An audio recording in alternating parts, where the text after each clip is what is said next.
untuk pertemuan kedua untuk membahas tentang kedua sebelum masuk ke dalam perkuliahan. Ibu akan seperti itu ya.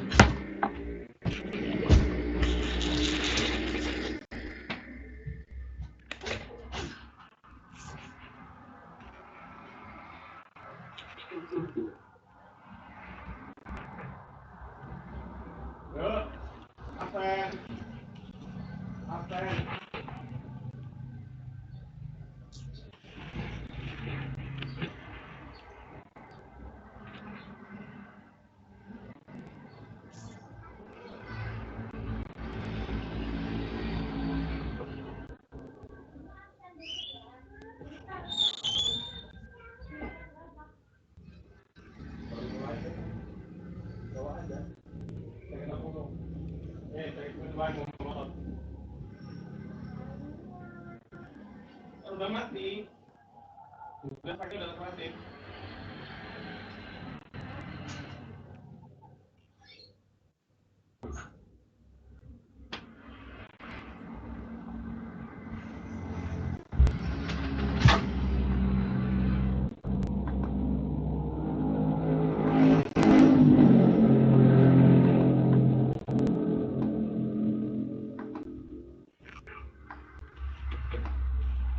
Bapak Imam sudah ada? Hadir, Bu. Oke, Bapak Ivanuddin nanti nggak tolong kembali. Oh, siap, Bu. Ibu Bapak Murni Pratama. Sudah ada belum? Bu, saya Yunta sudah hadir, Bu. Aduh. Nanti saya panggil satu jadi biar masuk ya. Oke, baik. Rendra Pratama. Rendra Pratama sudah masuk.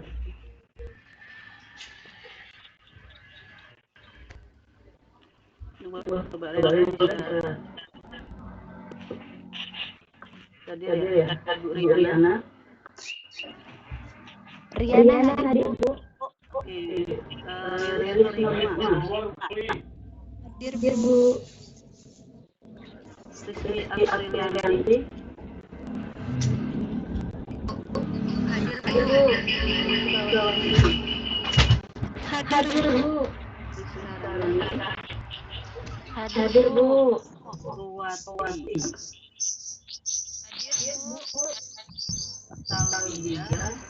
Hadir, Bu. Sefayanti.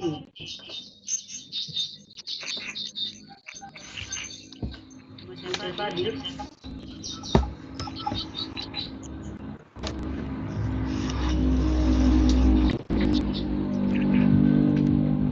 Bu Sekar Ayu Eviana. Hadir, Bu. Tioko. Jawa Agustina. Bu Sela Agustina hadir. Hadir, Bu. Oke, Ibu Sri Wahyuningsi. Hadir, Bu. Kristianingsi. Hadir, Bu. Kayu Lestari. Ibu Jana. Ibu Valentina.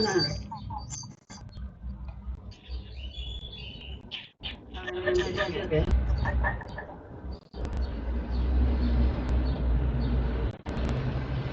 Nabila Wanda.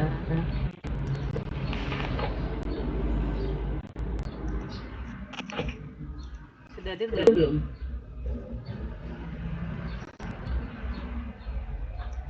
Wang Yudi Mustafa. Hadir, Bu. Winduwati.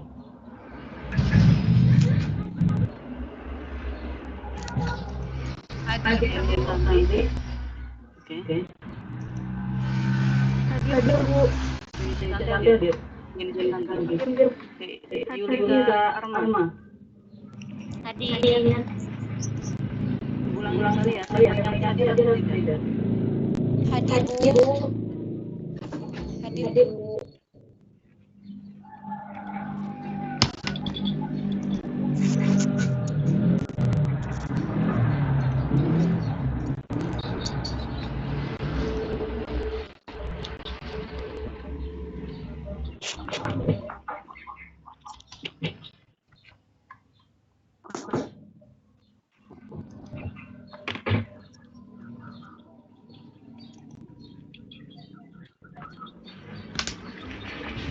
Baik, kalau untuk kelas pagi ini yang tidak ada Rahmawati. Rahmawati mengundurkan diri, Bu.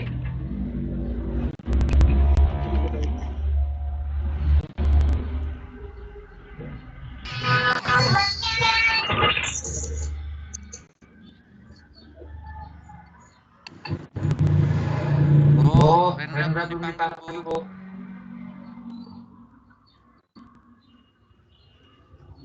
Rendra sama ya? Ya, Bu. Telat masuk. Oke, baik. Bu, saya Valentina, Bu. Belum dipanggil.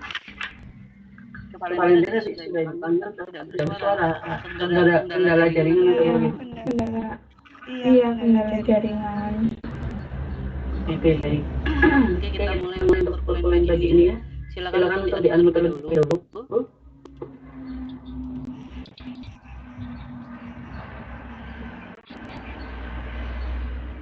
Untuk perkuliahan hari ini nanti akan dibahas oleh kelompok berapa? Nanti ada pembagian kelompoknya. Kelompok 5, Ibu.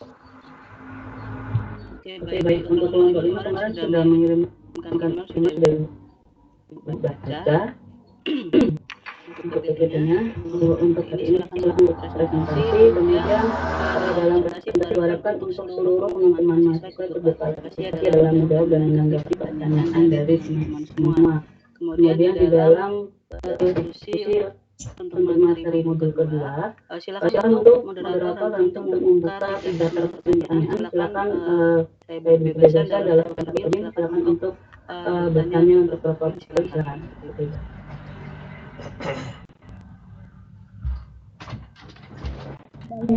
Apakah sudah bisa dimulai?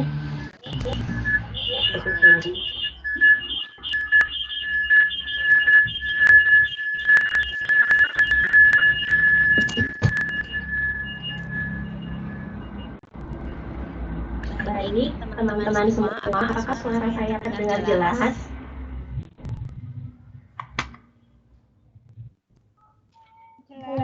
Jelas, Mbak. Ya, Alhamdulillah.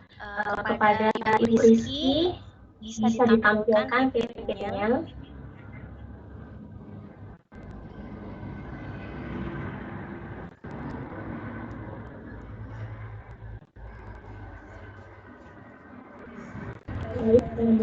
Bismillahirrahmanirrahim. Assalamualaikum warahmatullahi wabarakatuh.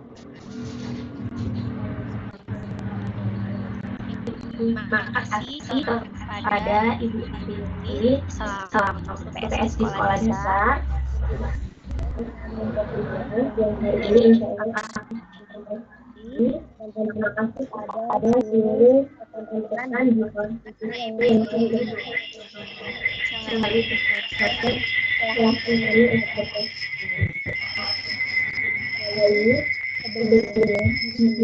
saya sebagai moderator nama-nama kelompok kami.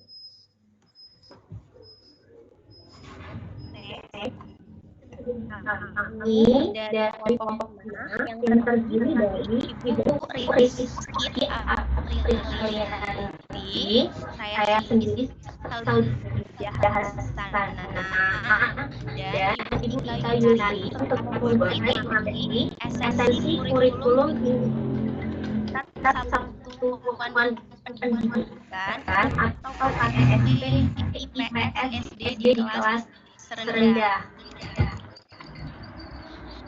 Di kegiatan belajar yang pertama disampaikan oleh belajar kedua di kegiatan belajar kedua disampaikan oleh Ibu Rizky Aprilianti. langsung saja untuk kegiatan belajar itu akan dicek oleh ujian minat. Saya persilahkan. Iya, baik. Terima kasih kepada moderator. Di sini saya akan menjelaskan tentang baris konsep generalisasi secara ruang fisika (GPS) di kelas rendah. Yang pertama itu ada peristiwa. Peristiwa adalah hal-hal yang pernah terjadi, yakni kejadian di atas muka bumi yang kehidupan manusia. Ada peristiwa yang bersifat nyata seperti banjir, tsunami, dan gerhana matahari. Sedangkan peristiwa yang bersifat insania, yakni peristiwa yang berkaitan dengan aktivitas manusia, seperti pembangunan jembatan, korupsi, dan pemilu.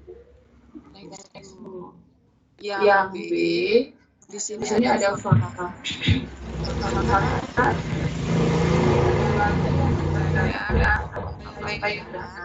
Dan merupakan kenyataan menurut Bank tahun 1988. Fakta mengatakan pernyataan positif dan rumusannya sederhana.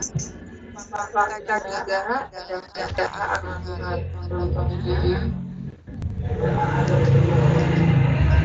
Contohnya satu ini data asing yang kedua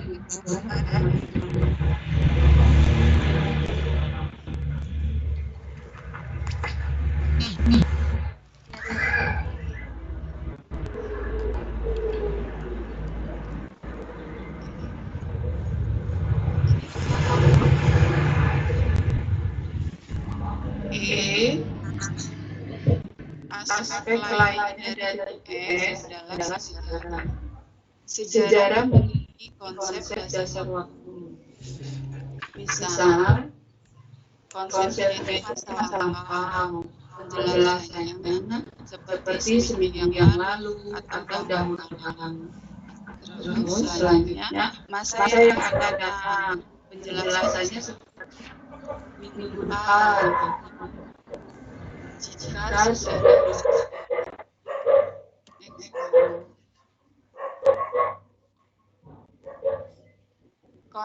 konsep dasar bidang keilmuan IPS menurut Bank tahun 1985 halaman 204. Di sini yaitu yang pertama sosiologi, yang kedua ekonomi, yang ketiga geografi, dan yang keempat sejarah.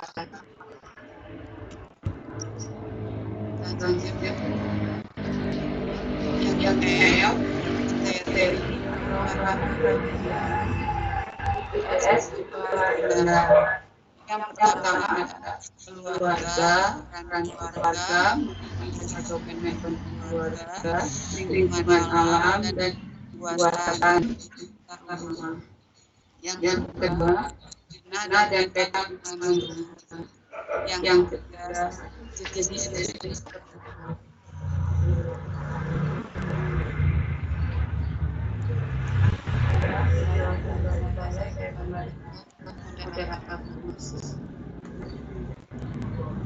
Baik, terima kasih kepada Ibu. Materi untuk kegiatan belajar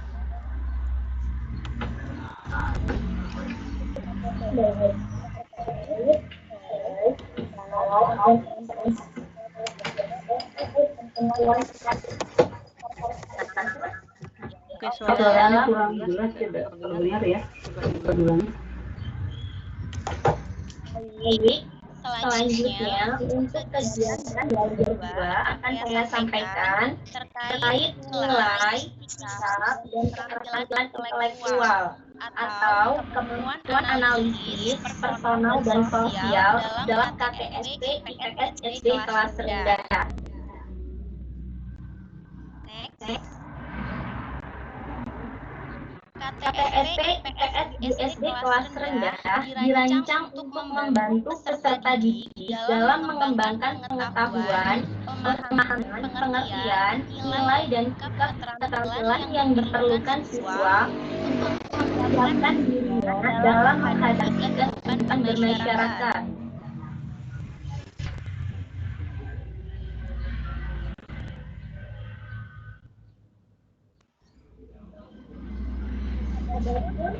Arti sebelumnya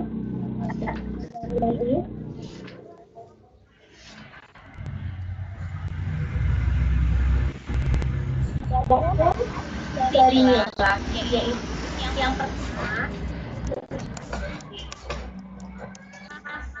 mengenali perilaku seseorang. Selanjutnya, nilai bersatu yang dimaksudkan sistem di mana semua jenis nilai terpadu saling mempengaruhi dengan kuat sebagai satu kesatuan yang utuh. Kemudian, arti nilai itu sendiri adalah konsep tentang kelayakan yang dimiliki seseorang atau kelompok yang mempengaruhi bagaimana seseorang atau kelompok memilih cara, tujuan, dan perbuatan yang dikehendakinya sesuai dengan anggapannya bahwa pilihannya adalah yang terbaik.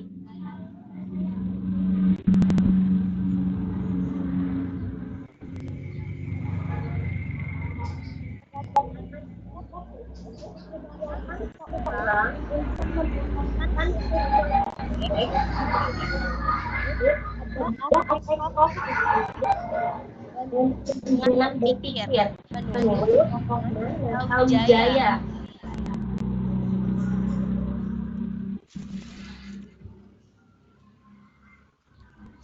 Kaitkan nilai dengan sikap. Ditentukan oleh nilai yang dianutnya, tetapi bahwa sesuatu sikap nilai.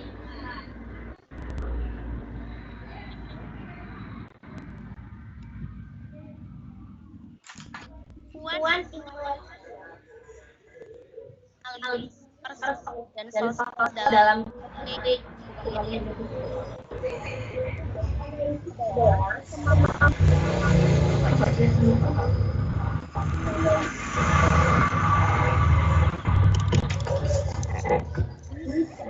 sebenarnya kemampuan mewujudkan pengetahuan ke dalam perbuatan untuk menyelidiki sesuatu. Keterampilan intelektual dan keterampilan analisis merupakan dua hal yang tidak dapat dipisahkan. Next.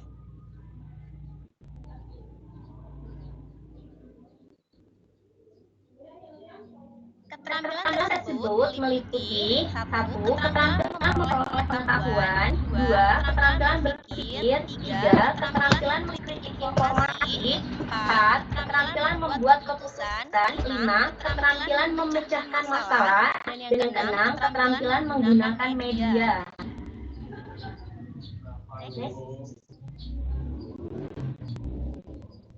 Keterampilan personal, yaitu keterampilan yang ditekankan kepada keterampilan yang sifatnya mandiri, seperti keterampilan motor, keterampilan tadi, keterampilan bekerja dalam kelompok, dan keterampilan akademik. Keterampilan sosial, yaitu keterampilan yang meliputi kehidupan dan kerjasama, belajar memberi dan menerima tanggung jawab, menghormati hak-hak orang lain, dan membina kesadaran sosial.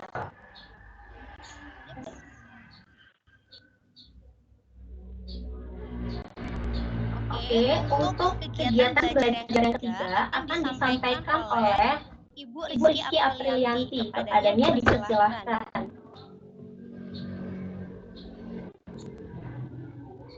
Ya, terima kasih untuk Ibu Bia. Ini saya akan melanjutkan presentasi yang ketiga, yaitu contoh keterkaitan antara peristiwa, fakta, konsep, generalisasi, nilai, sikap, dan keterampilan intelektual, personal, sosial dalam konteks pendidikan IPS di kelas rendah.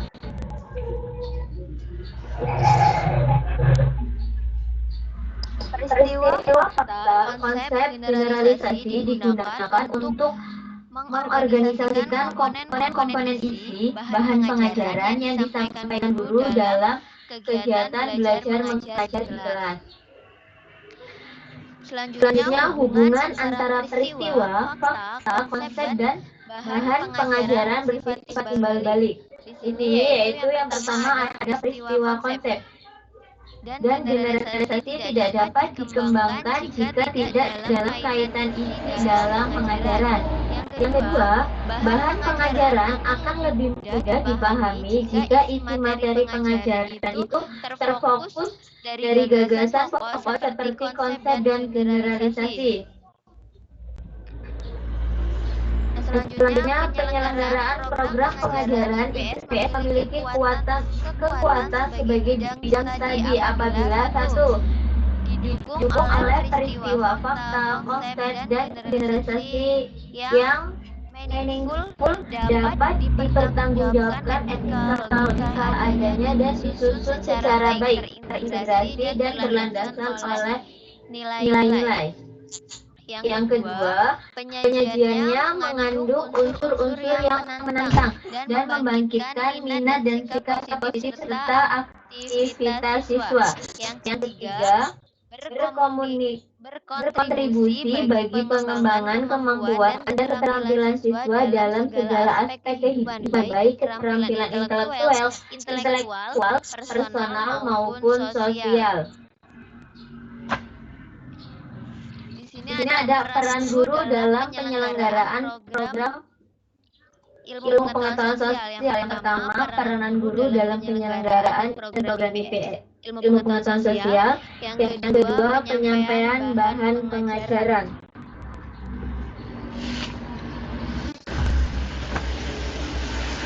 Contoh bahan pengajaran ilmu pengetahuan sosial di kelas 3 SD yang menggambarkan adanya keterkaitan antara peristiwa, fakta, konsep, generalisasi nilai, sikap, keterampilan intelektual atau kemampuan analisis personal dan sosial.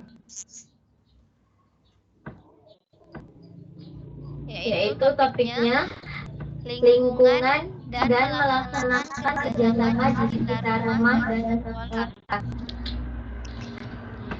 Subtopiknya lingkungan rumah. Standar kompetensinya memahami lingkungan dan melaksanakan kerjasama di sekitar rumah dan sekolah.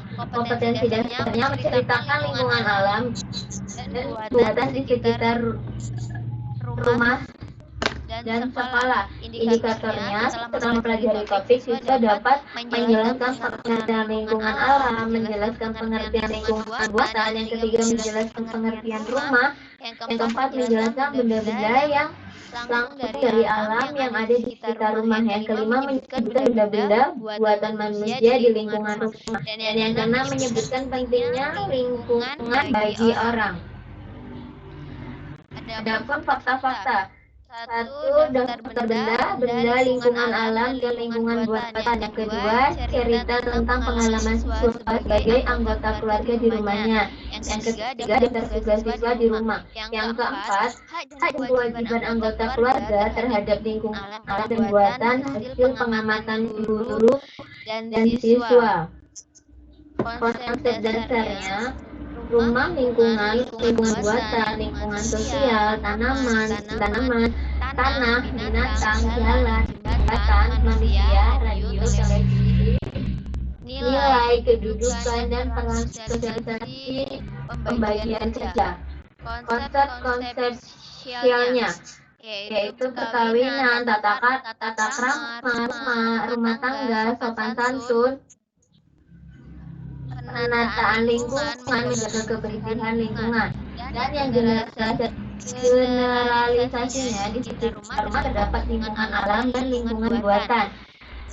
Yang kedua, kebersihan dan keindahan lingkungan rumah ditentukan oleh rasa tanggung jawab setiap anggota keluarga di rumah sesuai dengan peran dan kedudukan masing-masing.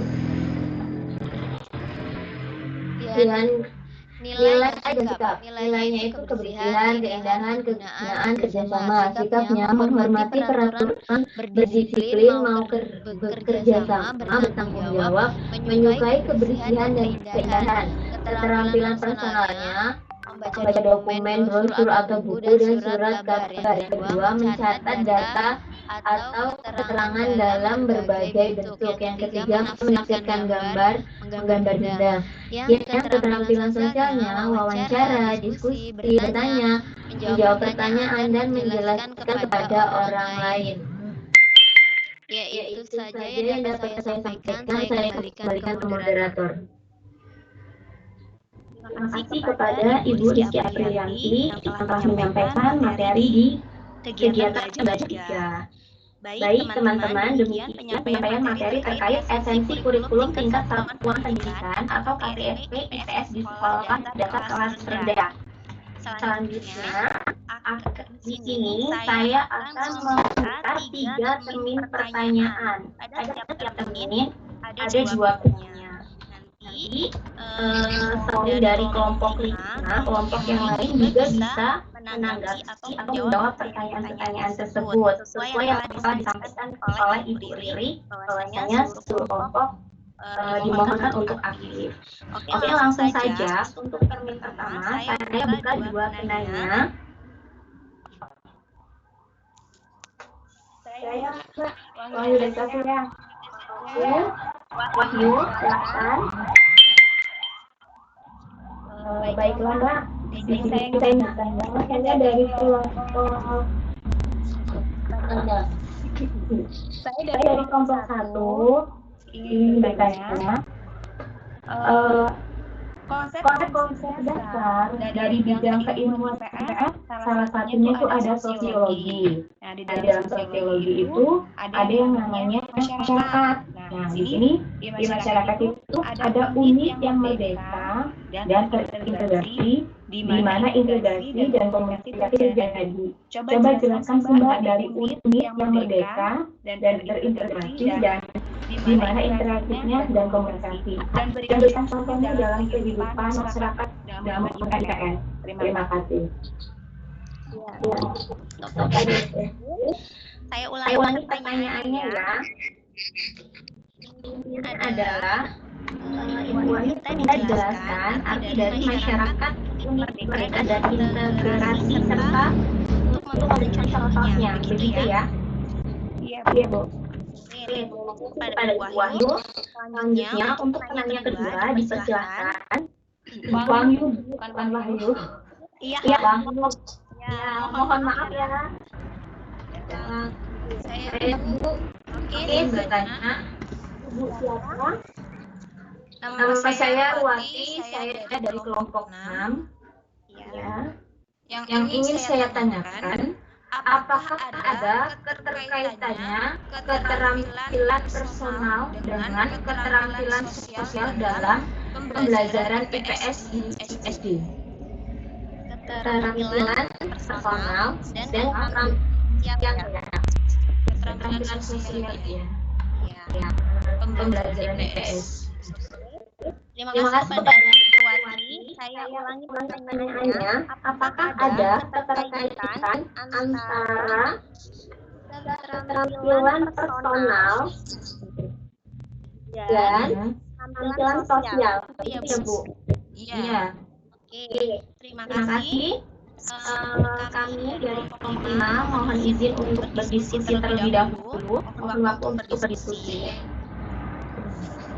Atau jika dari kelompok 5 yang ingin langsung menjawab, silakan.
silakan untuk kelompok lain untuk manusia.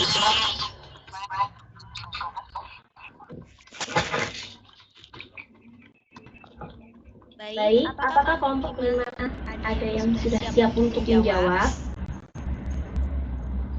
Ibu Rizka dan Ibu Tika. Baik, saya akan menjawab pertanyaan dari Ibu Tuwati dari kelompok 6. Yang ditanyakan oleh Ibu Tuwati, apakah ada keterkaitan antara keterampilan personal dan keterampilan sosial dalam pembelajaran IPS ya Bu? Ya Bu. Tentu ada Bu, karena keterampilan personal, keterampilan pribadi itu dari tiap individu dapat membantu keterampilan sosial dalam pembelajaran. Contohnya itu misalkan sikap disiplin, tertib, hingga serius bisa mendukung kelancaran atau bahan kesuksesan keterampilan sosial. Karena keterampilan dalam berinteraksi sosial itu seperti toleransi seperti itu. Bagaimana? Ya. Ya Bu, jelas Bu.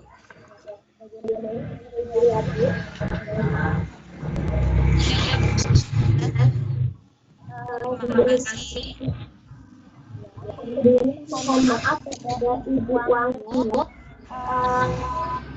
Pertanyaan ini tersedia di slide kami. Itu ada dua Bu. Ya, karena kan modul ini ada 3 kali. Ya.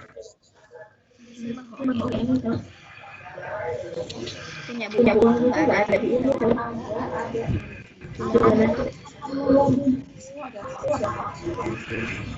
Di berapa? 2 titik.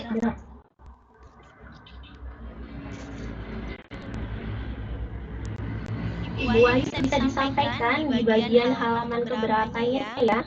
Mohon maaf. 2.16 Bu. Baik.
Baik. Dari pertanyaan dari Bu Wahyu.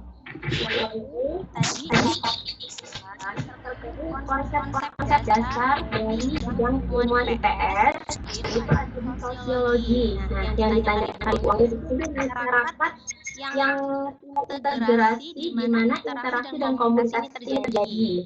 Ini maksudnya adalah konsep ini, konsep dasarnya itu mengacu kepada masyarakat. Mana masyarakat itu masyarakat yang merdeka, artinya bebas untuk mempunyai konsep dan terintegrasi.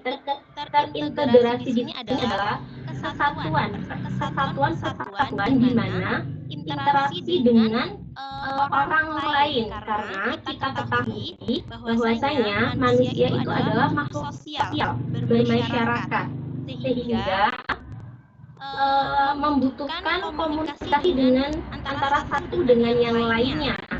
Seperti di sini misalkan bersosialisasi, kemudian bersosialisasi di sini untuk kelangsungan hidupnya itu sendiri. Seperti itu Ibu Wahyu. Apakah bisa diambil? Tadi saya mau nanya, terintegrasi itu bagaimana Bu? Maksudnya gimana terintegrasi? Ya, terintegrasi itu kan di sini kan masyarakat ya, maksudnya masyarakat. Masyarakat yang terintegrasi itu masyarakat yang satu kesatuan dari manusia itu sendiri. Jadi manusia itu bermasyarakat, terintegrasi, bersatu kesatuan dengan orang yang lain. Begitu. Sehingga ia merdeka atau bebas mempunyai konsep-konsep.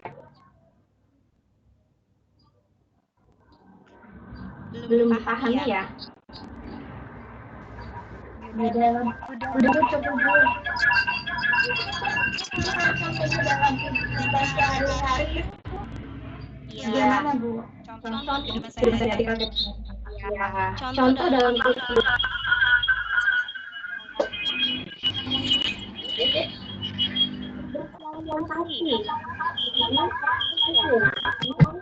komunitas atau dengan kelompok lain.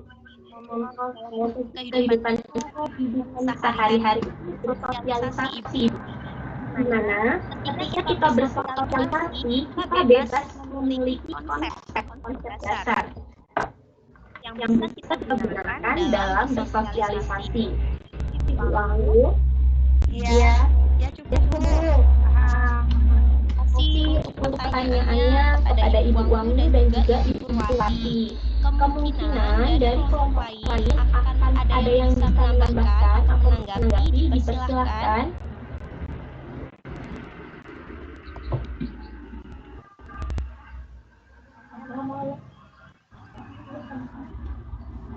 Mana dari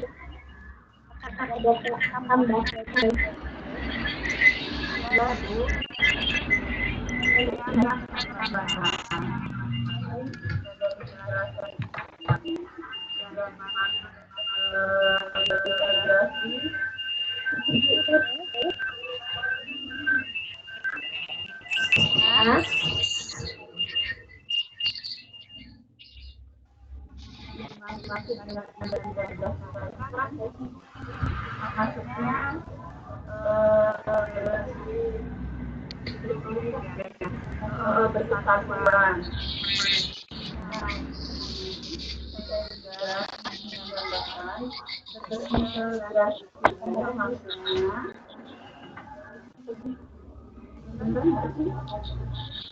Maksudnya masyarakat itu bermasalah dengan keadaan yang berbeda.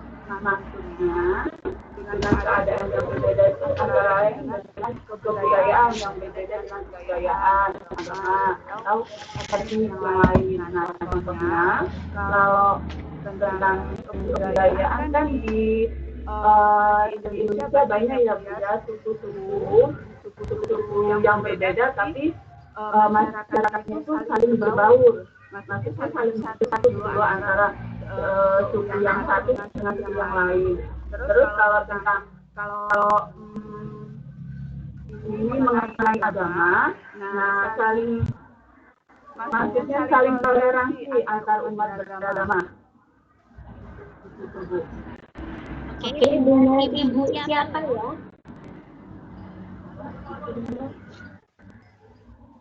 Ibu yang menanggapi dari siapa?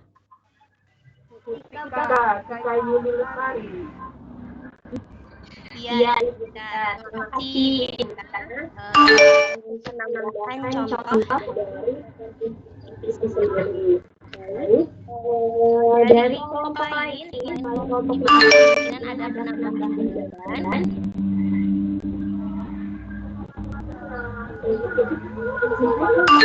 Saya kelompok nama Bu. Betul, kita kelompok maksudnya dari kelompok lain. Oh iya. dari kelompok lain ada yang menanggapi atau menambahkan jawaban, dipersilakan. Jika tidak ada, kita lanjut ke kedua dengan dua penanya. Dipersilakan.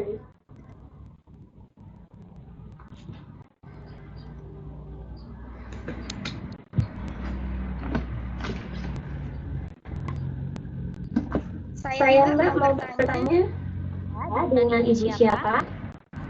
Sri Wahyuningsih. Dari kelompok mana Ibu Wahyu? Maaf Mbak, saya cek ada dari kelompok mana.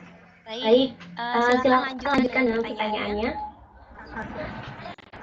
Bagaimana sih Kelompok 3. menyampaikan cara menyampaikan kepada siswa antara fakta sejarah dengan sebuah mitos.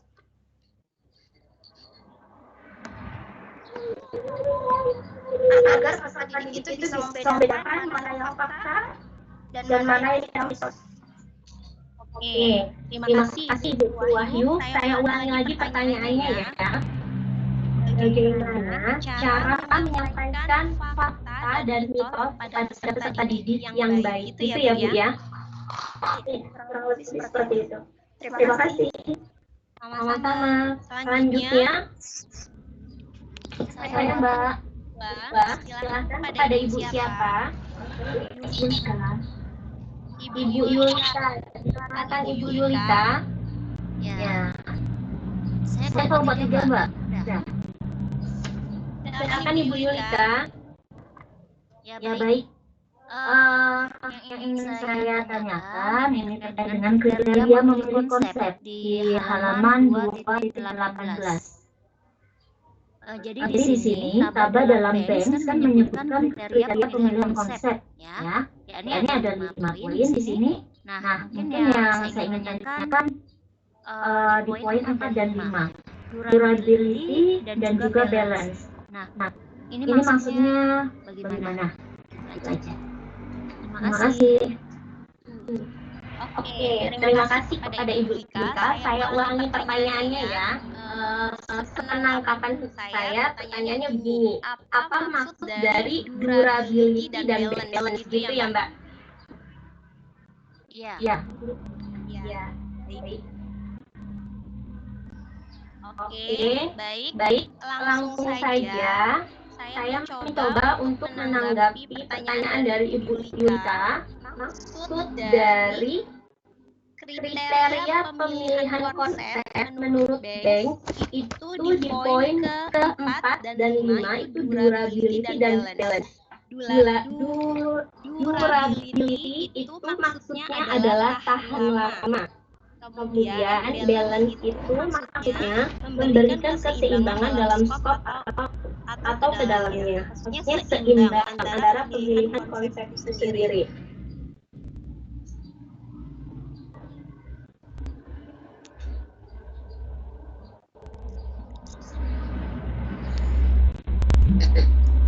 Mbak Salsabila. Iya, Salbiah Mbak. Oh iya, Salsabila. Mungkin yang saya maksud bukan definisi dari durability dan balance ya, namun lebih ke konsepnya. Definisi itu sendiri, definisi dari durability dan pemilihan konsep itu seperti apa gitu. Itu dengan balance. Oke, baik. Mohon waktunya untuk bisa berdiskusi ya. Iya, Mbak.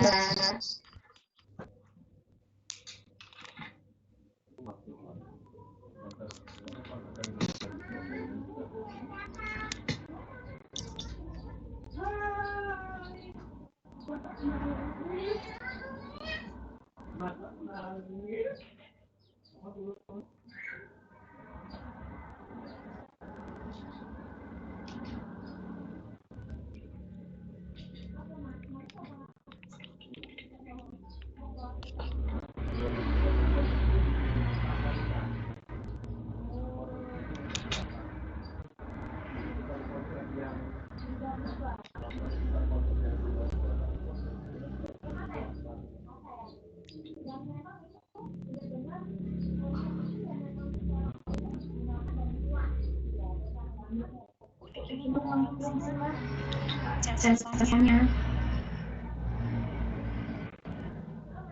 Ya.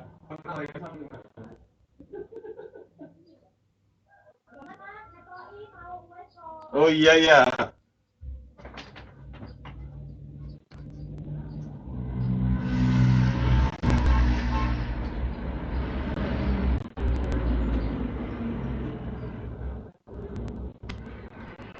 Ya nggak apa-apa sih.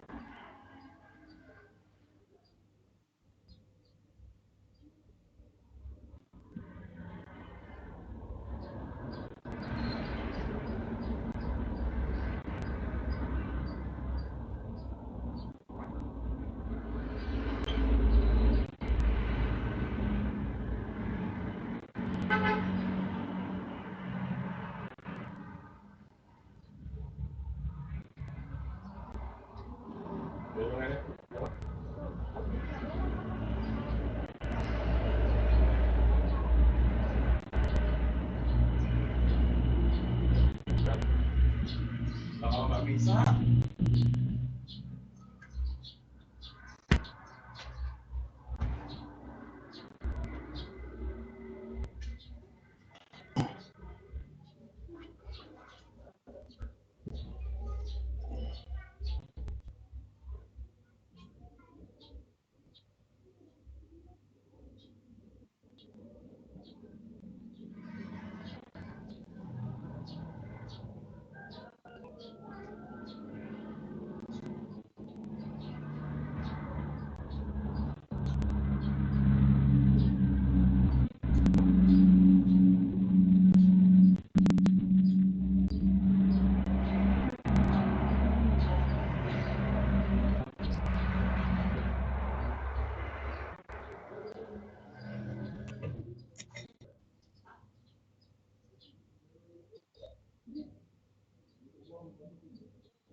Silakan. Silakan.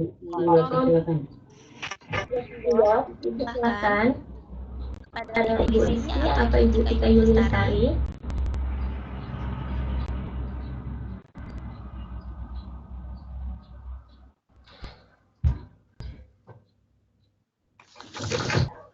Ya, Bu.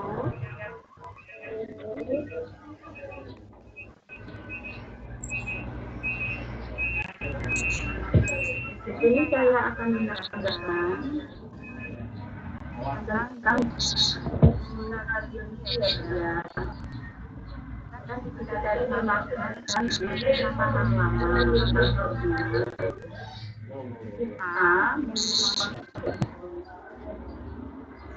lama iyain aja gitu. Jangan iya deh gitu. Oke, konsep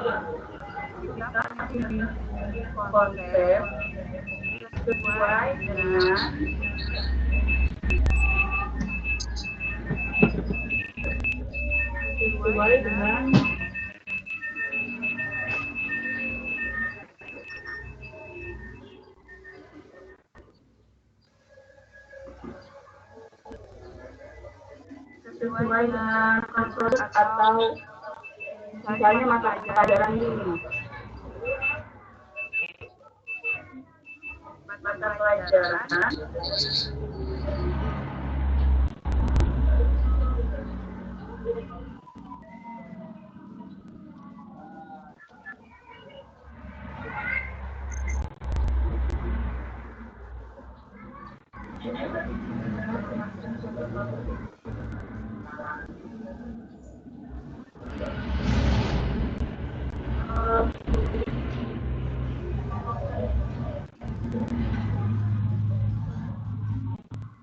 sudah diceritakan lama ya Bu ya, dalam suatu pembelajaran kita menggunakan konsep-konsep sesuai dengan kurikulum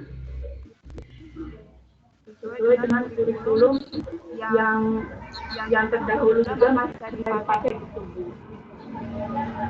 Dari kurikulum KPS 2006 ya, dari kita kan sudah lama, masih bisa dipakai dengan kurikulum baru.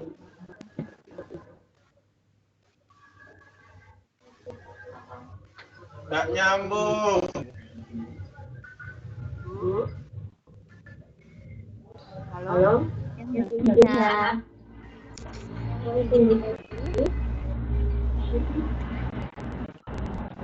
Kedengeran Bu? Ini nama saya ya. Saya. Tika. Halo, Bima.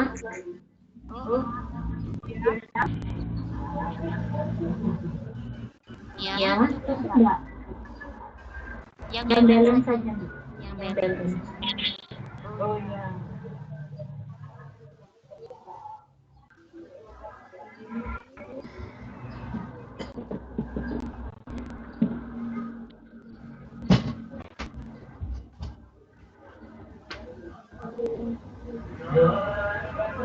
Saya menambahkan tentang balance di dalam buku kita itu yaitu memberikan keseimbangan dalam skop atau kedalamannya. Maksudnya, keseimbangan itu kemampuan untuk mempertahankan ketimbangan tubuh kita, yaitu di mana kita bisa harus menempatkan posisi kita di mana seperti itu.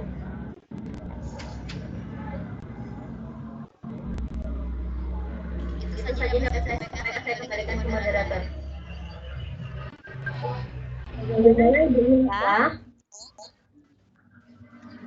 Baik, terima kasih. Cukup. Terima kasih pada Ibu Yulita. Selanjutnya untuk pertanyaan dari Sri Wahyuningsi. Silakan jika kelompok menengah mau jawabnya atau menanggapinya. Iya Bu, saya akan mencoba menjawab. Bu, ini ya. Tadi saya perhatikan Ibu, saya sebentar menyampaikan fakta dan mitos. Ibu, saya sebentar. Mohon untuk yang tidak menjawab, tolong diambil terlebih dahulu jalannya ya. Biar dengar jelas. Silakan.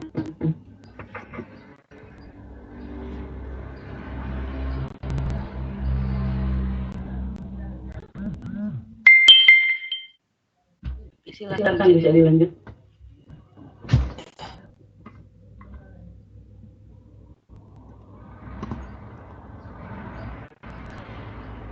Silakan dilanjut Ibu Rizky.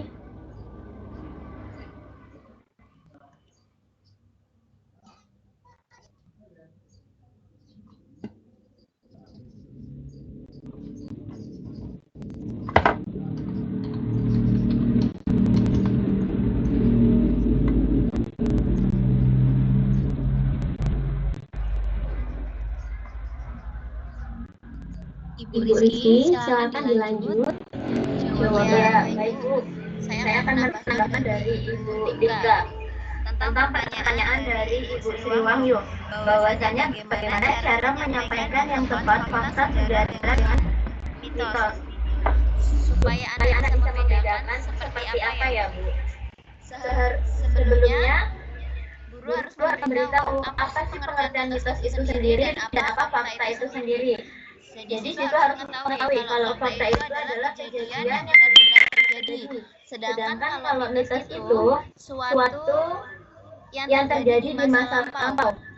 Nah, dalam pembelajaran cara menyampaikannya, kita bisa menontonkan sebuah video yaitu tentang tadi W30 SPKI itu, kita bisa menontonkan kepada siswa, dijelaskan, oh berarti emang benar-benar ada di masa kemerdekaan dulu G30 SPKI. Sedangkan kita kalau memperlihatkan tentang mitos tadi tentang sandi, kita tidak mempunyai bukti nyatanya bagaimana kita melihat sesuatu yang tidak bisa kita lihat dalam membuat sandi dalam sehari. Jadi penalaran anak itu pasti tidak sampai ke situ, Bu. Seperti itu yang dapat saya sampaikan.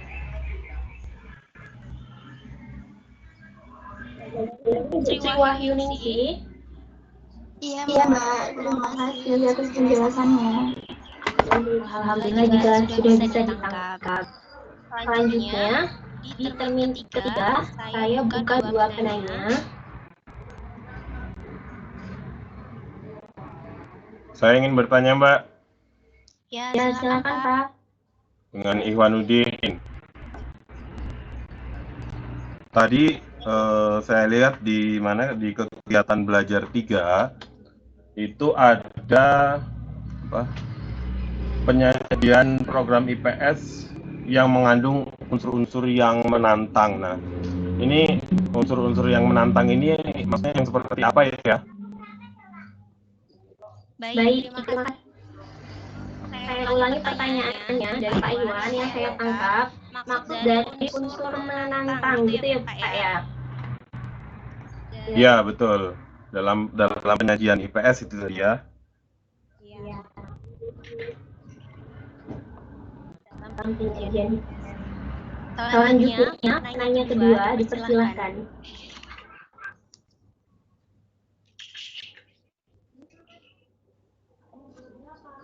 Dua empat satu.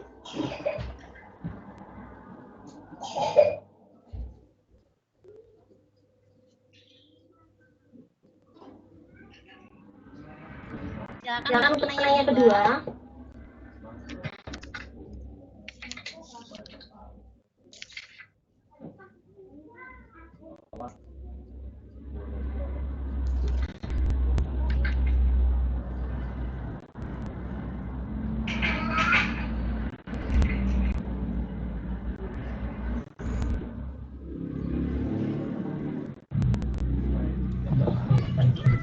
Halo.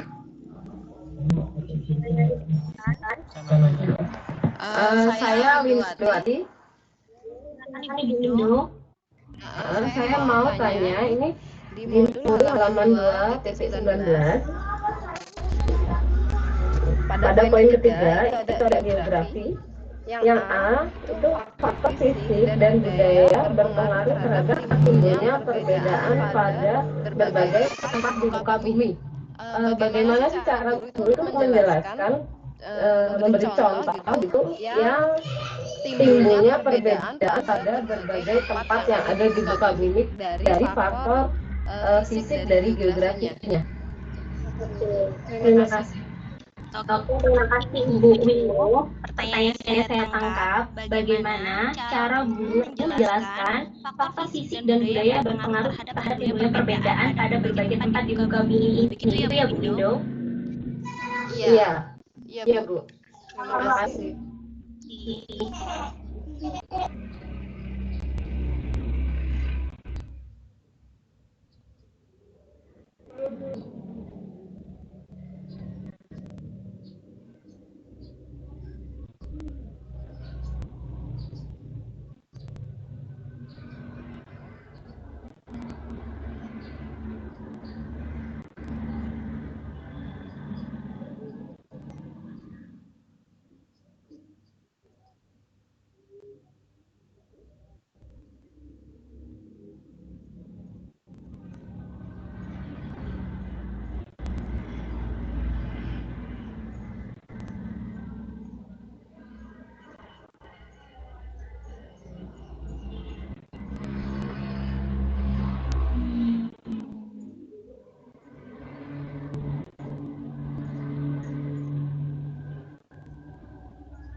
Silakan kepada Ibu Rizky Aprianti untuk bisa menjawab.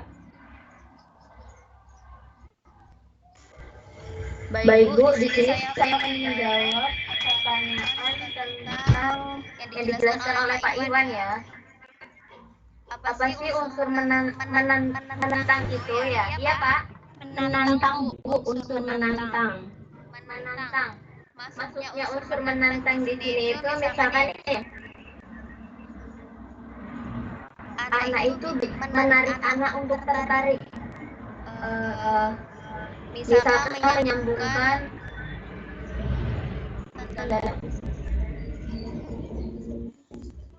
misalkan nih dalam tadi fakta sama mitos yang ada di sejarah IPS. Nah, kemudian kita tonton videonya. Nah, setelah itu, setelah menonton video, anak diberikan tugas tentang tadi video itu menjelaskan tentang apa supaya anak tertantang. Jadi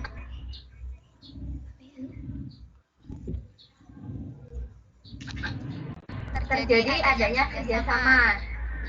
Misalkan dibuat kelompok nih Pak, jadi terjadilah diskusi. Nah, di situ akan muncul anak merasa tertantang dan anak menjadi menyenangkan seperti itu.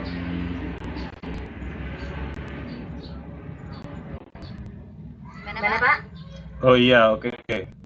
Maksud nyambung.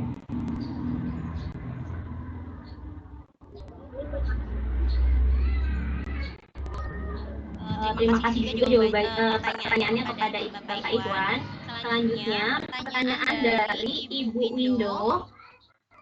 Bagaimana cara guru menjelaskan faktor fisik dan budaya berpengaruh terhadap timbulnya perbedaan pada berbagai tempat di muka bumi ini? Saya coba untuk menanggapi ya. Jadi menurut saya, cara saya menjelaskan yaitu pertama, tanamkan terlebih dahulu konsep kepada peserta didik terkait Bhinneka Tunggal Ika. Berbeda-beda, tetapi tetap satu tujuan, di mana itu adalah semboyan negara kita sebagai warga negara Indonesia. Selanjutnya, sampaikan kepada siswa bahwasanya tidak usah jauh-jauh di Pringsewu saja. Kita ada suku Jawa, suku Lampung, suku Sunda, dan masih banyak lagi. Kemudian terkait budaya dari setiap suku pun berbeda-beda. Jawa memiliki budaya yang lain dengan suku-suku yang lainnya. Nah, dari sini nanti anak-anak akan tergambar secara jelas bahwasanya perbedaan itu bukan menjadi suatu penghalang ketika untuk bersosialisasi, tetapi untuk memperhatikan bahwasanya berbeda itu indah, jadi tidak untuk dipermasalahkan. Seperti itu Ibu Windo. Ya Bu, terima kasih, cukup jelas. Terima kasih. Kemungkinan dari teman-teman lain, dari kelompok-kelompok lain akan menambahkan atau menanggapi. Saya persilahkan. Saya Bu. Dari Riana. Oke, Riana dipersilahkan. Menanggapi yang tadi Ibu Windo bertanya, kaitannya di sini kan dengan geografi. Jadi bagaimana faktor fisik dan budaya itu mempengaruhi timbulnya perbedaan pada berbagai tempat di muka bumi. Jadi kalau menurut saya, fisik kita ngomongin tentang geografi kan berarti permukaan bumi gitu ya. Kaitannya juga dengan budaya seperti yang tadi Ibu Salbiah katakan bahwa kita terdapat beberapa suku, misalnya tadi di Pringsewu. Nah di sini perbedaannya ketika seseorang, misalnya orang Jawa tinggal di Pringsewu itu kan termasuk dataran yang rendah ya, panas gitu, terus gunung-gunung juga jarang. Maka kalau orang Lampung itu sudah terbiasa gitu. Nah, nanti bangunan yang akan dibangun orang Lampung ketika memang ini adalah daerah Lampung, kalau pada saat dulu itu panggung karena masih ada binatang buas dan lain-lain, maka tampak fisiknya itu kan akan berbeda gitu. Sama orang Jawa. Orang Jawa itu kalau tinggal di Lampung kan rumahnya biasa gitu. Atau misalnya kita ngomongnya gini tentang ada orang yang tinggal di Tanggamus di pegunungan dengan yang di Pringsewu, sama-sama orang Jawa. Tapi nanti akan beda urusannya dalam mereka membangun bangunan atau mereka misalnya kalau di Pringsewu, orang Jawa di Pringsewu itu biasanya menanam padi. Tapi kalau tinggal di Tanggamus mereka jarang menanam padi karena pasnya itu di sana adalah menanam sayur. Jadi walaupun nanti mereka itu sama-sama suku Jawa, apabila dia tinggal di tempat yang berbeda, maka dia juga akan menyesuaikan diri dengan tempat tinggalnya. Jadi tidak seluruhnya orang Jawa misalnya bertani semua. Jadi kaitannya nanti faktor fisik dan budaya itu berpengaruh terhadap timbulnya perbedaan pada berbagai tempat di muka bumi. Begitu, terima kasih. Alhamdulillah jawabannya lebih jelas ya. Terima kasih kepada Ibu Riana. Ibu Windu juga semakin jelas ya Bu ya. Di belakang Alhamdulillah. Di belakang Ibu Riana kemungkinan ada yang mau menanggapi lagi atau menambahkan. Tidak ada. Jika tidak ada, kemungkinan dicukupkan atau bagaimana ya Bu Riri?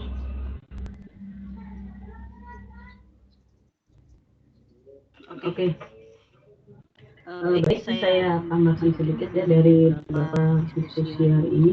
Itu dari 6 pertanyaan dari 3 poin yang kita bahas, yang saya tambahkan sedikit. Tadi yang dibahas terakhir itu tentang faktor fisik budaya. Tadi yang dikatakan oleh Bu Riana sudah meliputi dari mengapa faktor fisik dan budaya itu mempengaruhi keadaan suatu wilayah itu berbeda-beda. Benar. Kalau kita mulai dari faktor fisik itu kan berarti kalau kita bicara geografi berarti tentang cuaca, iklim, kemudian dataran rendah, dataran tinggi. Tidak mungkin kalau di dalam suatu wilayah yang memiliki iklim panas mereka akan misal dalam pekerjaan. Seorang nelayan dengan orang yang bekerja di daerah dataran tinggi pasti itu memiliki cara berpakaian yang berbeda. Itu merupakan salah satu contohnya berbeda-beda. Kemudian kalau budaya tidak hanya bisa disamakan ke dalam suku saja, tetapi di dalam cara bagaimana kita tinggal, kemudian cara bagaimana kita bersosialisasi di dalam satu wilayah berbeda-beda.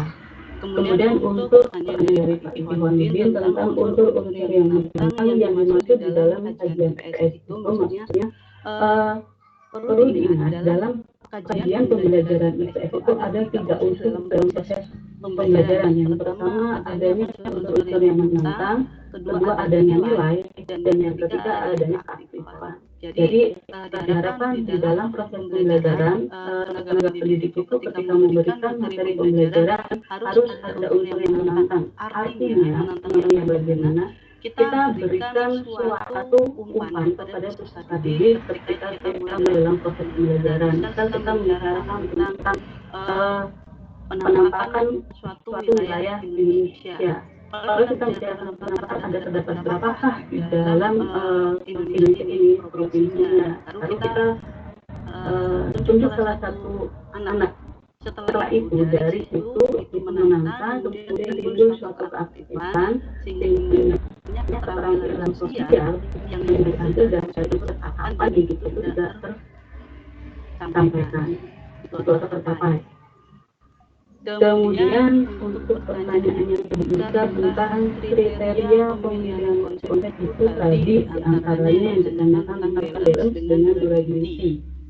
Kalau membicarakan durability itu berarti kita membicarakan ketahanan atau stamina. Di dalam pemilihan konsep itu kita harus melihat sesuatu itu bersifat dinamis atau tidak. Seperti itu. Misalnya di dalam pembelajaran ekonomi, karena kalau di dalam pembelajaran ekonomi itu kita pasti bicarakan durability, accessibility. Durability itu dikaitkan dengan apa? Misal di dalam kegiatan, katakanlah dalam kegiatan produksi. Misalnya kegiatan produksi bagaimana? Kegiatan produksi yang misal di dalam produksi barang itu memerlukan waktu atau adanya waktu dalam produksi mengkonsumsi bahan yang dihasilkan. Kalau balance, tadi kan sudah dijelaskan dalam slide kelompok yang tadi memaparkan itu adanya hubungan timbal balik. Jadi suatu konsep tidak akan terjadi atau tidak disebut konsep apabila di generalisasi itu tidak berkaitan atau tidak seimbang. Seperti itu tadi kan sudah dijelaskan antara hubungan timbal balik antara konsep dan generalisasi. Kemudian dari Ibu Sri Indonesia itu tentang bagaimana menyampaikan kepada siswa fakta sejarah dengan mitos. Sebagai tenaga pendidik kita jelaskan terlebih dahulu kalau yang namanya kita membicarakan sejarah itu kan merupakan fakta. Mengapa disebut fakta? Karena untuk menjelaskan sejarah kita adanya dokumentasi. Itu salah satu contoh di dalam fakta. Tetapi kalau di dalam mitos itu merupakan salah satu opini publik.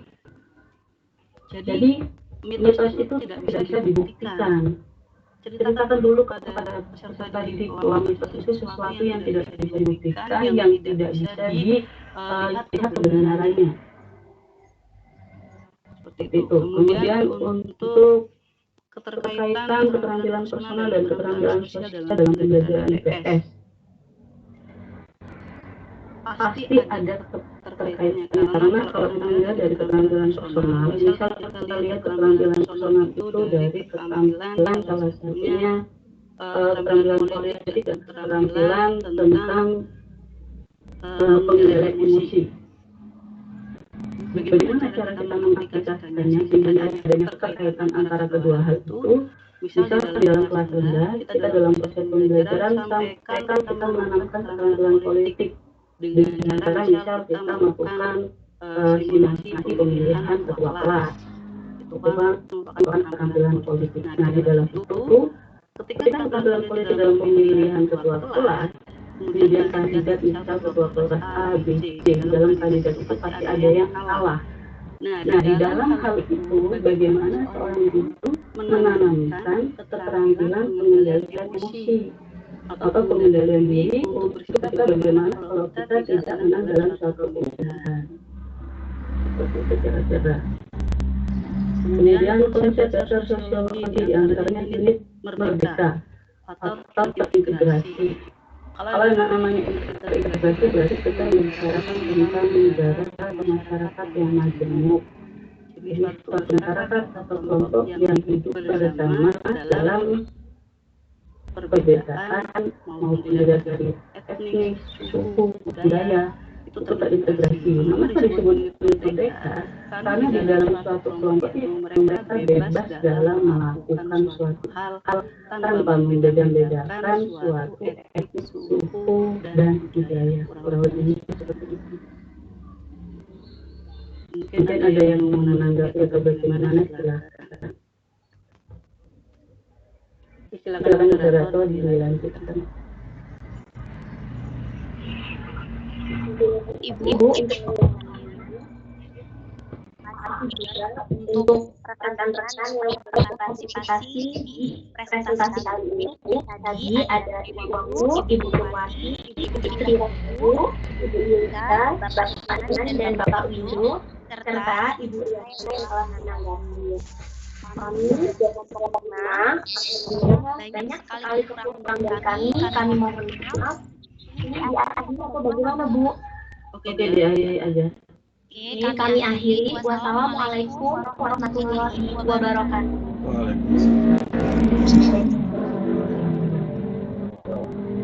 Oke, baik, untuk melanjutkan perkuliahan hari ini, saya evaluasi dulu berjalannya diskusi hari ini ya. Ibu harapkan ketika nanti diskusi untuk selanjutnya untuk materi maupun bicarakan materinya, sehingga ketika nanti peserta bertanya dalam menanggapi tidak memerlukan waktu yang lama, jadi kita sudah paham untuk apa yang akan kita bahas. Kemudian untuk peserta mohon untuk lebih aktif kembali, jadi mohon dibaca juga, jadi ketika kita ingin menanyakan, kita sudah punya sesuatu yang ingin ditanyakan seperti itu. Jadi dari beberapa kelompok yang amati ada 5 kelompok yang tidak berpartisipasi kemarin dibagikan sama dengan Pak Iwan itu ya, kelompok itu. Itu merupakan dari nilai keaktifan seperti itu. Jadi mohon untuk lebih aktif kembali, dan untuk materi berikutnya silakan untuk dipelajari terlebih dahulu apa materi yang akan disampaikan pada pertemuan minggu depan. Itu. Kemudian di sini Ibu menyimpulkan bahwa di dalam modul kedua ini yang ingin ditanyakan ke teman-teman mahasiswa sekalian untuk pembahasan modul ini, silakan untuk memberikan pendapatnya untuk menarik kesimpulan secara keseluruhan dalam proses pembelajaran, untuk mengkaitkan antara fakta, peristiwa, nilai, kemudian sikap di dalam proses pembelajaran kelas rendah. Kalau saya memberikan suatu pertanyaan, bagaimanakah atau seperti apakah yang harus dilakukan oleh teman-teman mahasiswa ketika melakukan proses pembelajaran pada kelas rendah untuk meningkatkan kreativitas peserta didik itu sendiri. Kreativitas peserta didik itu sendiri dilihat dari beberapa keterampilan, ada keterampilan personal, ada keterampilan intelektual atau keterampilan menganalisis, kemudian ada keterampilan sosial tentang tanggung jawab atau hidup. Nah, di dalam unsur keterampilan itu, ketika melakukan proses pembelajaran itu bagaimana cara penyampaian teman-teman mahasiswa selaku tenaga pendidik di dalam melakukan proses pembelajaran. Silakan untuk ditulis jawabannya atau cari jawaban dulu. Baru nanti tentang tanya tentang proses pembelajaran tersebut.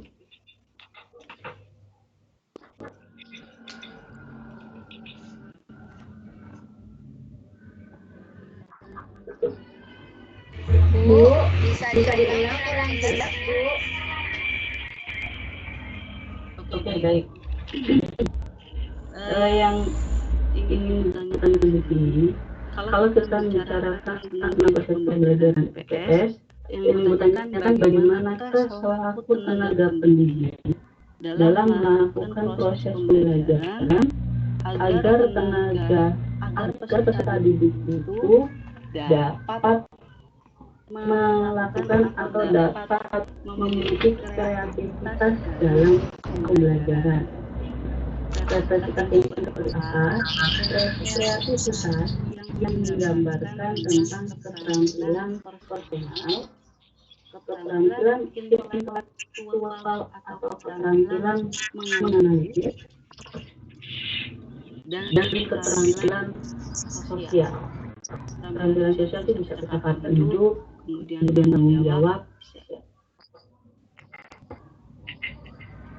seperti itu. Jadi bagaimana cara melakukan proses pembelajaran agar keterampilan personal, intelektual, dan keterampilan sosial dapat meningkatkan kreativitas peserta didik dalam kelas rendah.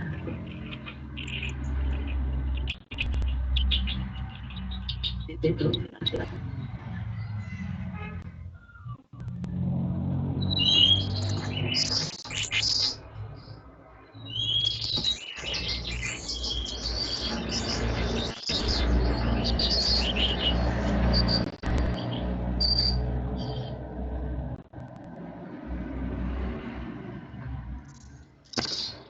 Yang belum bersuara silakan bersuara.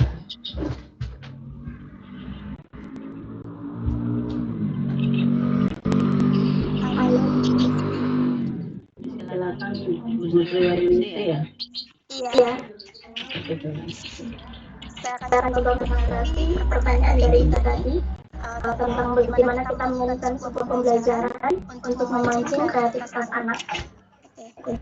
Anggap saja saya sedang masuk di pertemuan kedua, dan di pertemuan sebelumnya saya sudah membahas tentang anggota keluarga dan juga tugasnya. Jadi di pertemuan yang kedua ini saya akan meminta anak-anak untuk membagi kelompok, bisa terdiri dari 2-3 orang. Kemudian sebelumnya review dulu pembelajaran yang di pertemuan sebelumnya. Kemudian setelah dibagi kelompok, saya akan minta mereka untuk membuat pohon keluarga. Pohon keluarga di situ nanti saya jelaskan bagaimana teknisnya. Untuk membuatnya saya serahkan sekreatif mungkin. Tapi sebelumnya saya berikan contoh dulu dari apa yang sudah saya buat. Yang paling atas siapa, kakek nenek, ayah ibu, dan seterusnya sampai yang paling bawah biasanya anak. Kemudian nanti saya akan meminta mereka untuk menganalisa tugas dari anggota keluarga tersebut. Tugas seorang ibu apa, tugas seorang ayah apa. Kalau memang memungkinkan kelas tersebut bisa dilakukan seperti ini, modelnya demonstrasi atau presentasi. Jadi nanti mereka bisa maju setelah mereka diberi waktu untuk berdiskusi dan membuat itu semua, mereka mempresentasikan hasil diskusi mereka. Kurang lebih seperti itu. Terima kasih.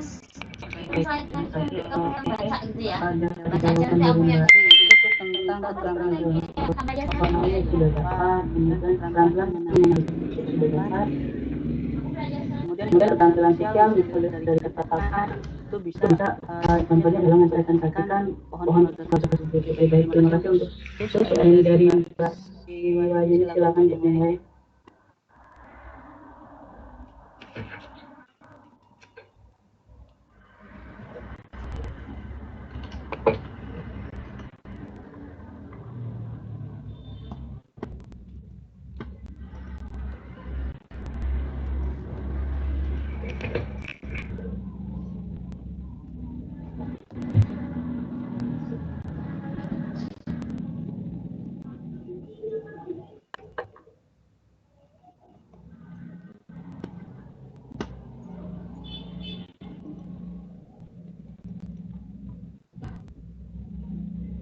Silakan Bapak Kurnia di Pratama hadir tidak?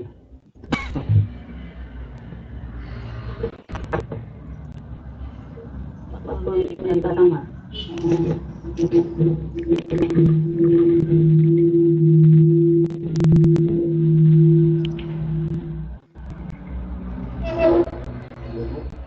Pertanyaannya Bu. Bagaimanakah seorang pendidik dalam melakukan proses pembelajaran itu dapat meningkatkan kreativitas siswa di dalam hal keterampilan personal, keterampilan intelektual atau keterampilan analisis dan keterampilan sosial. Silakan untuk menanggapi.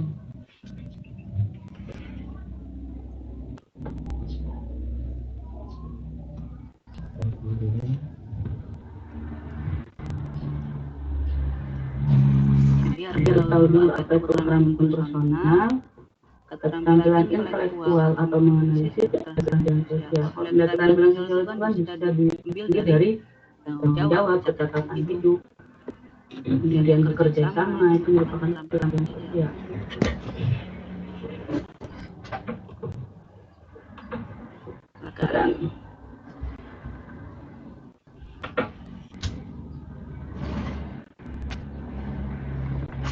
Sekarang tanggapan dari Kurnia di Pratama disampaikan untuk pertemuan kedua ini dalam halaman atau forum LMS disediakan untuk forum diskusi. Di situ sudah diberikan suatu pernyataan, silakan untuk ditanggapi nantinya. Jadi yang kenalan sudah baca dari diskusi tersebut.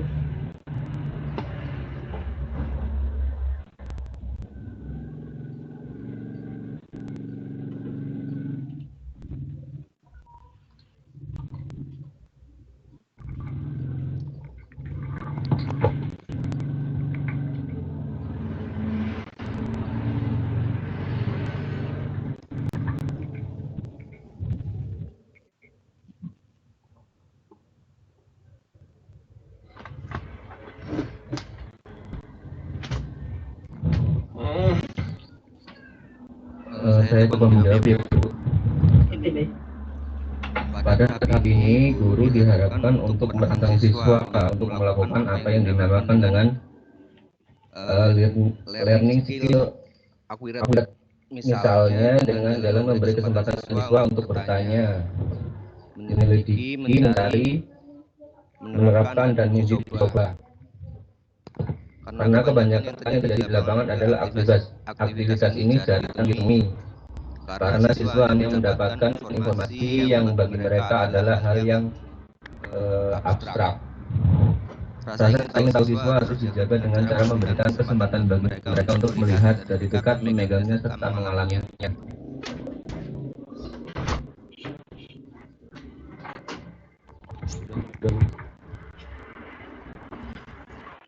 Ada yang melengkapi ini silakan dilengkapi jawaban dari pokoknya di Pak pertama.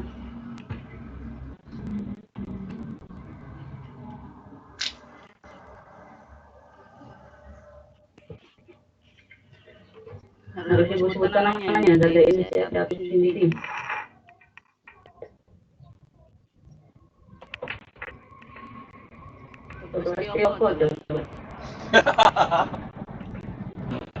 Masih ada di dalam ini. Pak Stioko silakan. Silakan menanggapi tanggapan dari Bapak Kurnia aja tadi. Untuk contoh lain itu Boleh silakan. ada keterampilan dalam sosial, yaitu hampir sama pelaksanaan yang datang dari inisiatif, membagi kelompok, kemudian melakukan kerjasama. Nah, dari kerjasama itu nanti timbul keaktifan dari setiap kelompok.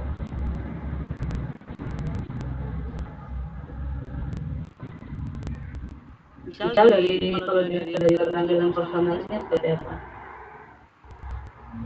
Keterampilan personalnya dia mampu untuk memberikan tanggapan, mampu untuk memberikan suatu ide dari untuk supaya pembelajaran kelompok tersebut bisa hidup. Dari keterampilan intelektual atau dalam menganalisis.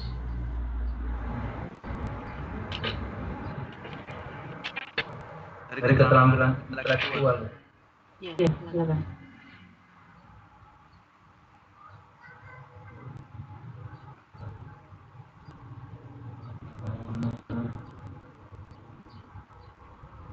Misalkan seorang guru sudah membagi tugas, kemudian ada satu anggota kelompok memberikan tanggapannya, memberikan ide-idenya supaya tugas yang diberikan oleh guru itu dapat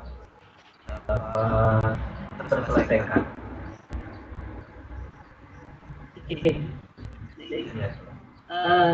Jadi ketika untuk teman-teman menjelaskan ini yaitu ketika kita melakukan proses pembelajaran, kemudian kita akan melakukan ketercapaian dalam beberapa keterampilan, keterampilan personal, intelektual, kemudian keterampilan itu sendiri. Jadi pahami terlebih dahulu apa konteks dari keterampilan intelektual, personal, dan keterampilan sosial, sehingga kita tidak keluar dari konteks keterampilan itu sendiri. Lebih baik dengan tanggapannya Pak Stioko, silakan ditanyakan terlebih dahulu. Oke, baik. Untuk terakhir ini pertanyaannya, ini suatu pengalaman secara langsung untuk teman-teman mahasiswa. Dalam proses pembelajaran ini, kebanyakan proses pembelajarannya dilakukan dalam sistem daring.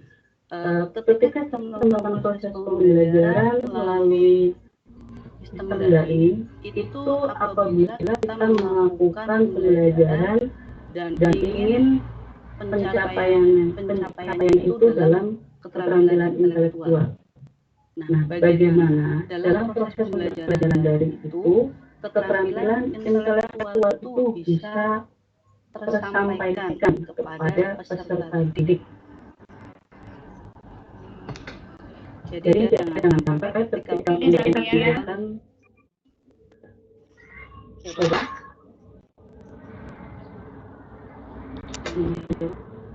Iya, Bu. Ya. Karena sekarang kan kita dalam masa pandemi ya, Bu ya, dalam corona. Kita perlu pembelajarannya ada namanya daring dan luring. Nah, oke. Karena kita luring itu kan boleh kita menggunakan daring. Di dalam pembelajaran kalau praktik di sekolahan, saya menggunakan daring. Kalau daring itu kan saya menggunakan ini Bu lewat apa? Lewat WA. Karena saya menggunakan sistem bosan Bu. Terus?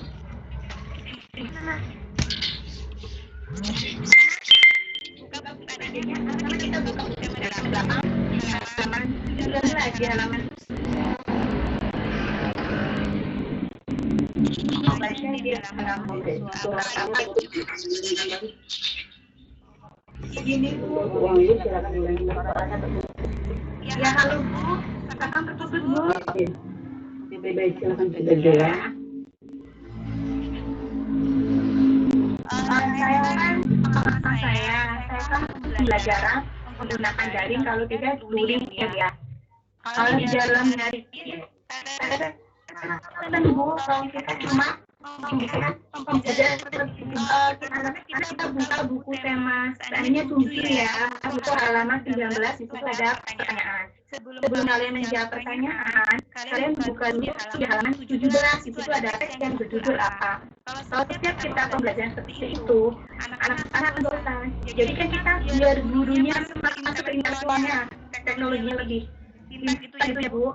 Jadi saya membuat sebuah program kayak seperti ruang guru Bu, ada video saya. Jadi aku tidak bosan dalam pembelajaran. Tetapi di sini hambatannya karena kuota itu cepat habis Bu. Jadi ada beberapa siswa saja yang membuka video pembelajaran seperti itu. Tapi saya jadi kalau kita bikin video seperti ruang guru itu Bu, kita ada penjelasan. Jadi tapi nggak setiap hari saya darinya itu menggunakan ruang guru seperti itu video karena faktor waktu yang cepat habis. Jadi itu nanti Bu ada yang kita pakai pesan suara atau mau gambar itu kita ditulis di bawahnya Bu seperti itu. Kita bisa sesuai dan tidak ada bosan juga biar ketahuan guru itu intelektual bisa atau enggak, kreatif guru itu ada enggak. Kalau kita membuat kayak video ruang guru otomatis kan guru mengumpulkan semua barang-barang Bu, katanya kita bikin sebuah video seperti itu Bu. Baik. Saya yang pertanyaan dari Wahyu, ya itu yang diharapkan seperti itu. Jadi ketika kita memberikan proses pembelajaran itu, kita memang harus dituntut lebih kreatif. Jadi untuk penyampaian keterangan intelektual pun kita dapatkan seperti itu. Kemudian untuk yang lain sekarang, terima kasih untuk Bu. Ya Bu, terima kasih.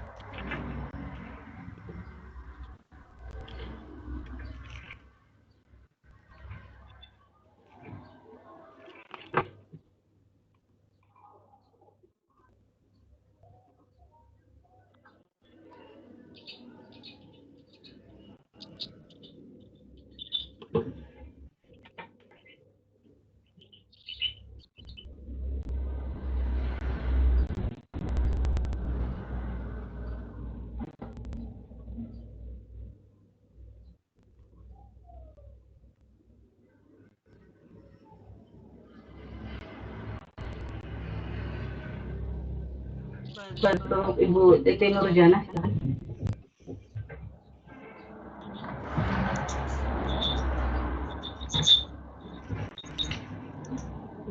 Jadi ulang soalnya. Aduh. Kiranya mantap. Oke. Bagaimana dalam proses pembelajaran itu ketika melakukan sistem daring, bagaimana sih untuk memunculkan atau untuk menyampaikan tentang keterampilan intelektual kepada peserta didik itu agar tersampaikan dalam sistem pembelajaran daring pada saat ini. Pada saat pembelajaran seperti ini, untuk agar siswa itu menarik untuk bisa tercapai. Kita guru membuat seperti video seperti itu Bu. Jadi misalnya ada besok ada praktek, nah seorang guru itu mempraktekkan terlebih dahulu. Nanti ketika semuanya sudah selesai, semua yang ditanyakan sudah selesai, apa-apa yang diperlukan, dan setelah itu kalau sudah selesai kita upload ke kita dan grup masing-masing kelas. Kemudian siswa itu, karena saya mengajar di kelas bawah, jadi saya juga harus berkonsultasi atau bekerjasama dengan orang tuanya. Itu Bu. Jadi biar orang tuanya juga membimbing, karena di rumah seorang guru tidak, karena rumahnya jauh, jadi kita tidak satu-satu ke rumahnya Bu. Oke, baik. Jadi apabila kita melakukan proses pembelajaran dengan menggunakan video, berarti dalam proses atau dalam penilaian keterampilan intelektualnya itu berada di dalam mana?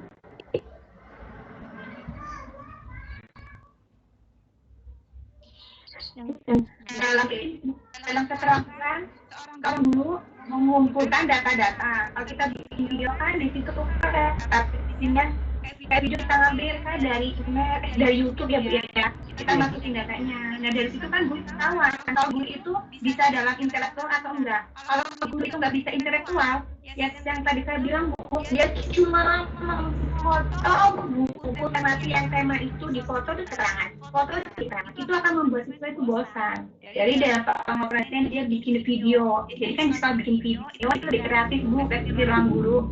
Jadi siswa nggak jenuh. Kayak pembelajaran apa namanya?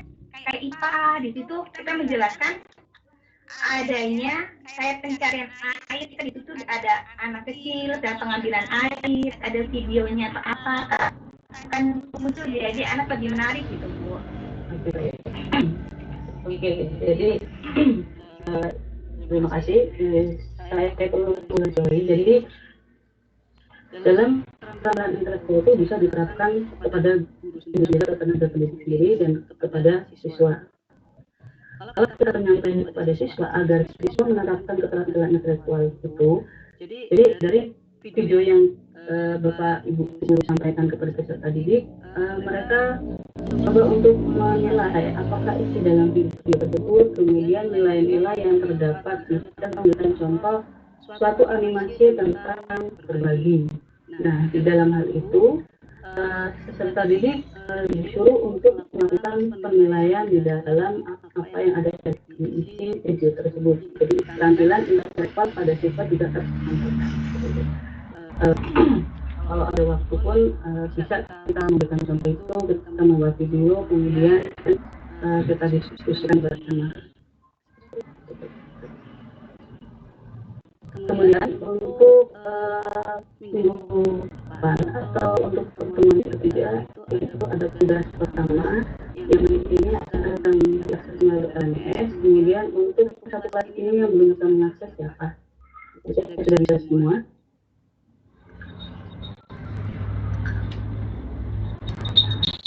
Lalu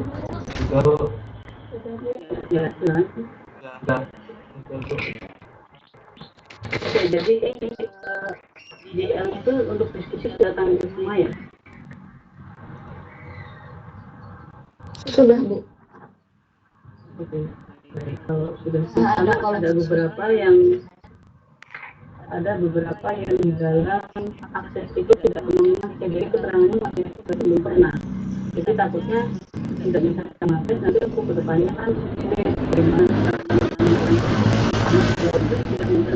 mengenalkan, sulit nanti bagaimana depannya. Tanda kalau sudah mengakses itu persenannya naik ya. Bagaimana? Saya tanya Bu, Tanda kalau sudah mengakses RMS itu presentasinya naik ya? Iya,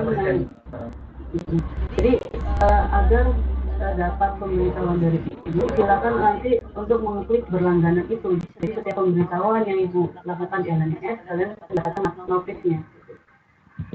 Kalian buat seperti itu, jadi biar ketahuan.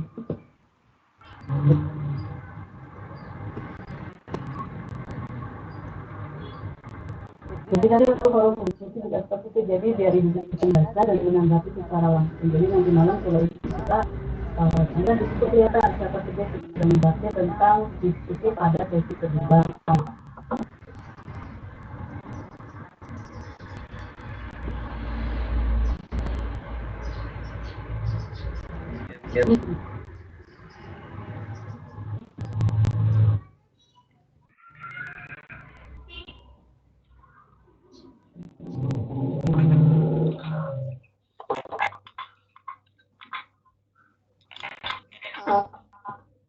Ibu, untuk khususnya kelas 1C saat ini.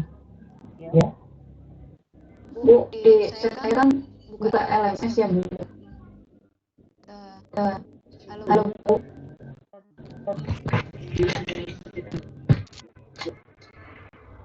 Nah, saya kan buka diskusi 2 ya, Bu ya. Kok ada tulisan Anda tidak dapat membuka diskusi karena Anda bukan anggota grup manapun?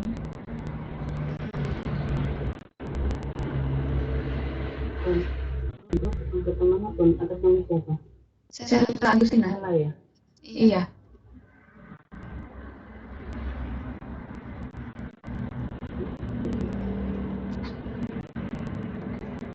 Teman-teman yang lain tadi?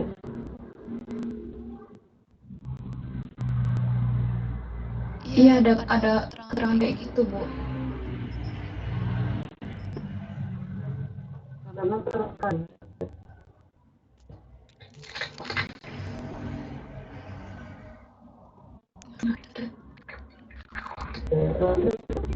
Kadang seperti ini.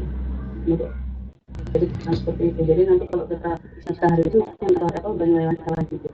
Jadi coba nanti dilihat hari ini malam bagaimana, coba dilihat atau masih dalam masih bisa mengakses bisa sosial gitu. Jadi nanti kalau itu bisa disampaikan kepada Pokja.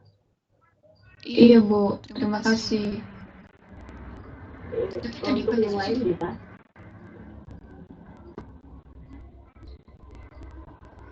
Padahal ini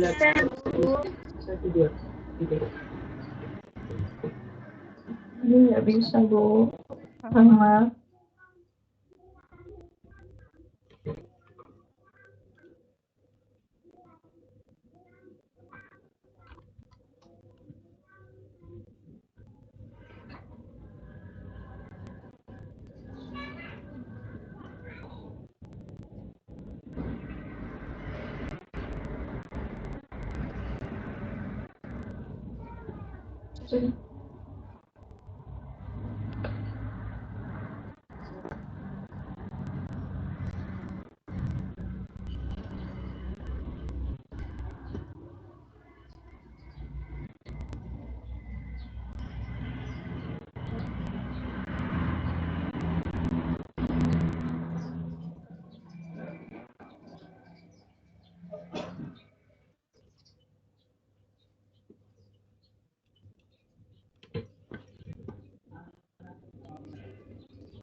Masih terdengar suara saya?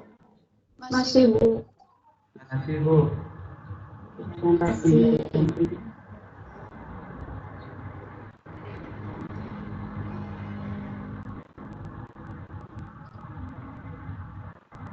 Tapi di mata kuliah yang lain bisa, Bu, membuat diskusi.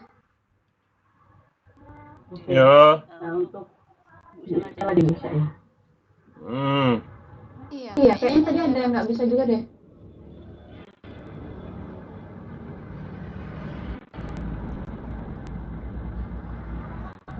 Apa?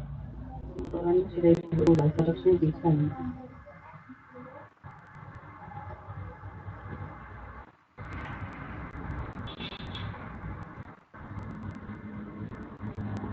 Ibu Liana sudah pernah mengakses belum?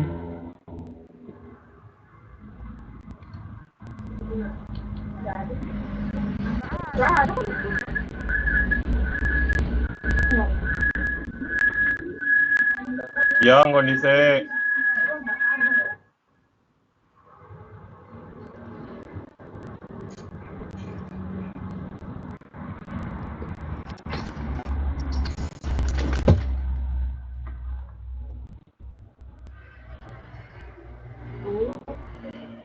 Ya gimana?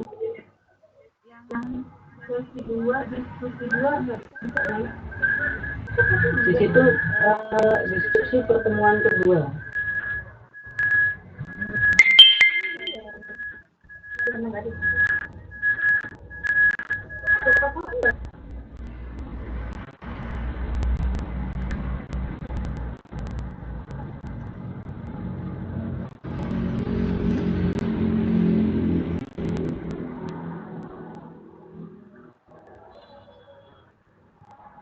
Dari semuanya tidak ada yang bisa mengakses.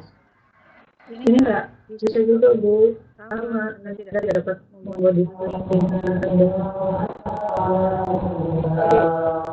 Jadi di situ tulisannya membuat diskusi. Ya,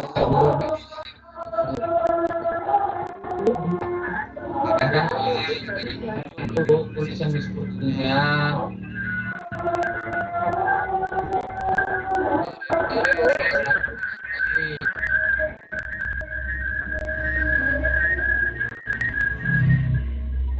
gangguan minggu.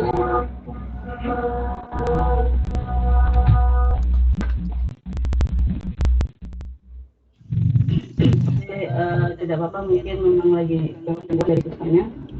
Coba nanti saya atau nanti malam diakses kembali. Muncul atau tidak diskusi pertemuan kedua ya, karena untuk diskusi pertemuan kedua itu sudah Ibu upload dari malam kalau tidak salah. Itu. Ya, coba nanti diakses kembali untuk malam apa. Kita tidak kasih batas waktu, yang penting dalam keputusan nanti untuk pertemuan ketiga berikutnya untuk diskusi itu sudah kalian hadapi seperti itu ya.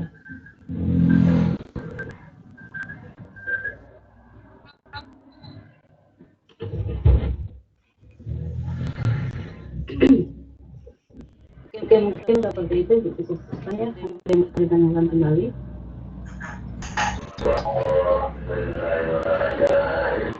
Kalau sudah ditanyakan dicukupkan untuk menghormati